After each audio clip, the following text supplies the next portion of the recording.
जेव्हा भाजीला काही नसेल तेव्हा नॉनव्हेजला मागे टाकेल अशी चवीला टेस्टी असणारी ही सोयाबीन भाजी आहे.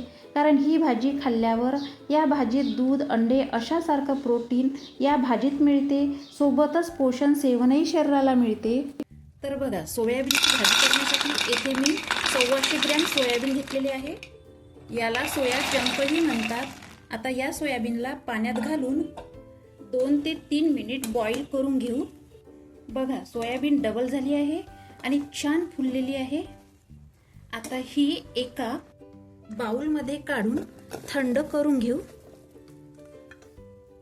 आता सोयाबीन मुठीत घ्यायचं आणि याला प्रेशर देऊन यातलं पाणी काढून घ्यायचं.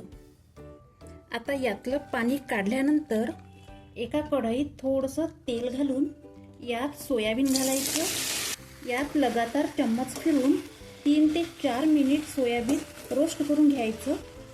बघा, 3 ते 4 मिनिटात यातला कच्चेपणाही निघाला आहे आणि कलरही चेंज झाला आहे.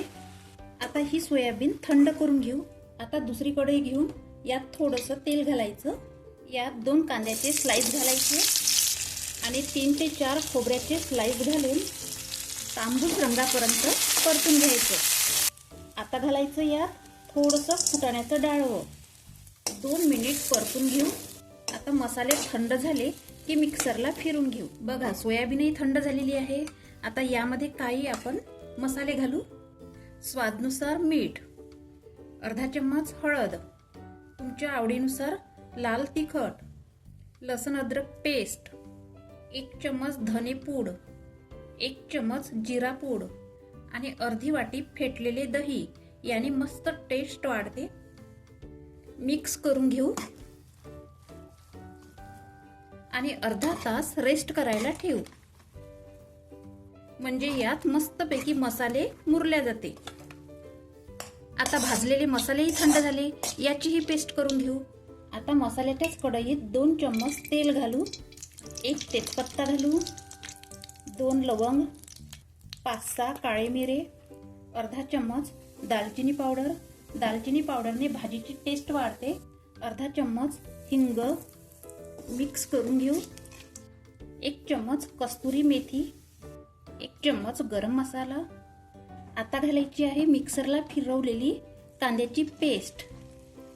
मिक्स करून घेऊ. आता घालायचं यात सोयाबीन. मिक्स करू. आता यावर झाकण ठेवून 3 ते 4 मिनिट कुक होऊ देऊ. आता झाकण उघडून बघू. बघा, सोयाबीनला मस्त तेल सुटलेले आहे. आता यात गरम पाणी घालून 3 ते 4 मिनिट भाजी शिजू देऊ. फ्लेम मात्र गॅसची लो ठेवायची. भाजी बघा मस्त शिजलेली आहे. आता गॅस बंद करू. आता लास्ट घालू थोडीशी हिरवी कोथिंबीर. मिक्स करून घेऊ. भाजी बघा बाउलमध्ये छान सर्व केलेली आहे. ही झाली रेस्टॉरंट सारखी सोयाबीन भाजी. तुम्ही जरूर ट्राय करा. तुम्हाला रेसिपी आवडल्यास लाईक करा आणि सोबतच सबस्क्राईब करा. नवीन रेसिपी बरोबर भेटूया. तोपर्यंत बाय बाय.